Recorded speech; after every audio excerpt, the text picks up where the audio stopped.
आइए दोस्तों, आज का जो हमारा टॉपिक है 4 महत्वपूर्ण अभिक्रियाएं।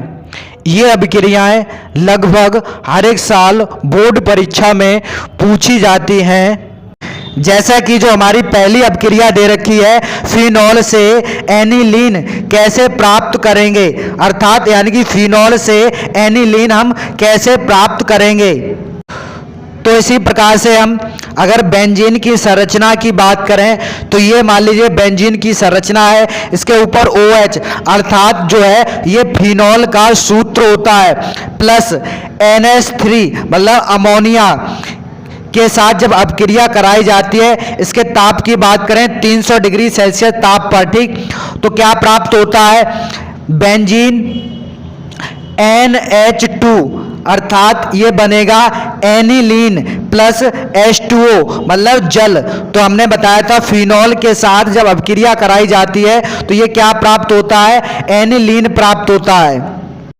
इसी प्रकार से दूसरे प्रश्न की बात करें तो उसमें दे रखा है फिनॉल से बेंजीन कैसे प्राप्त करेंगे। जैसा कि मान लीजिए ये हमने बताया था ये फिनॉल का सूत्र होता है, प्लस Zn मतलब जिंक के साथ जब इसकी अभिक्रिया कराई जाती है चूड़ और इसके ताप पर, ठीक, तो यहाँ पर क्या प्राप्त होता है, ये बेंजीन प्लस ZnO। कहने का मतलब ये वाली जो संरचना दे रखी है ये बेंजीन की संरचना होती है। जैसे मान लीजिए यहाँ पर ZnO दे रखा है तो यहाँ पर H नहीं दे रखा है, तो ये वाला जो H है वो दूसरे सूत्र के अकॉर्डिंग हम समझने का प्रयास करेंगे। जैसे मान लीजिए फिनॉल का जो सूत्र होता है C6H5OH प्लस Zn के साथ इसकी जब अभिक्रिया कराई जाती है चूड़ और ताप के साथ, तो यहाँ पर हमने बताया था बेंजीन का जो सूत्र होता है C6H6 प्लस यहाँ पर ZnO प्राप्त होता है, हमने बताया था, ठीक। तो यहाँ पर ये मान लीजिए यहाँ पर जो H दे रखा है वो 6 दे रखा है, इसी प्रकार से यहाँ पर मान लीजिए H5 दे रखा है और H ये दे रखा है, तो टोटल यहाँ पर जुड़कर कितने हुए थे, 6 हुए थे। तो अर्थात ये वाला जो बेंजीन का सूत्र होता है, इसीलिए यहाँ पर हमने ZnO लिया था, क्योंकि यहाँ पर जो बेंजीन का सूत्र हमने बताया क्या होता है, C6H6 होता है, ठीक। इसी प्रकार से अगला प्रश्न दे रखा है क्लोरोबेंजीन से DD कैसे प्राप्त करेंगे।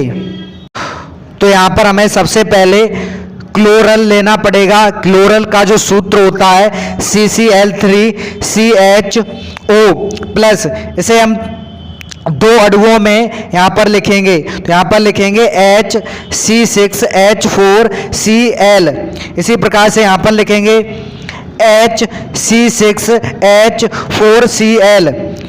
देखिए यहाँ पर हमने इसे 2 बार लिखा है, इसे अभी आगे चल के समझ में आ जाएगा आपको।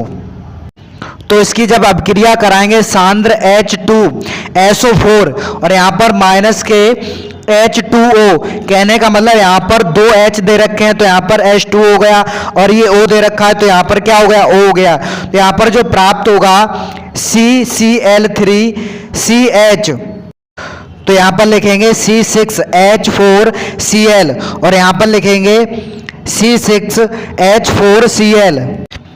इस पूरे को ही हम DD कहते हैं। इसी प्रकार से अगला क्वेश्चन रहेगा बेंजीन से फिनॉल कैसे प्राप्त करेंगे। यह भी बहुत ही इंपॉर्टेंट क्वेश्चन रहने वाला है।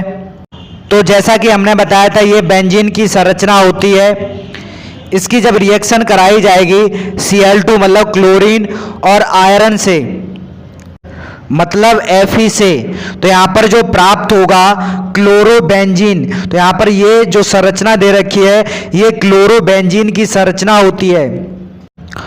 आगे इसी प्रकार से इसकी जब अभिक्रिया कराएंगे NaOH और 300 डिग्री सेल्सियस के ताप पर, तो यहाँ पर फिनॉल प्राप्त होता है।